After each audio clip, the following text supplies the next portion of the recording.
Започнува реконструкцијата на патната инфраструктура во општина Могила. Обновата на локалната патна инфраструктура која беше оштетена за време на минатогодишните поплави е еден од 8 инфраструктурни проекти финансирани од програмата на Европската унија за санирање на штетите од поплавите. Активностите би започнале на почетокот на април, вкупна должина од 5,5 километри во прва фаза.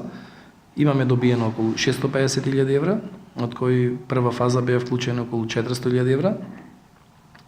Офатени се повеќе населени места. Значи, после поплавата направивме, би рекол, проекти за сите овие оштетувања. Фактички во реконструкција и доградба на постоечките улици.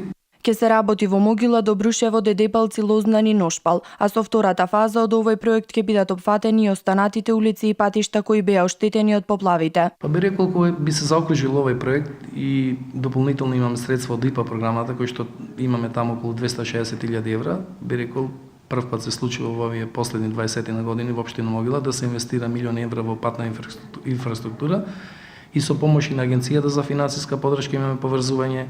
Со реализацијата на овие проекти ќе се заокружи реконструкција на 90% од патната инфраструктура во општина Могила. Градоначалникот Пивковски информираше дека до крајот на годината ќе биде објавен уште еден повик со цел да се заврши целосната реконструкција на оштетените патишта.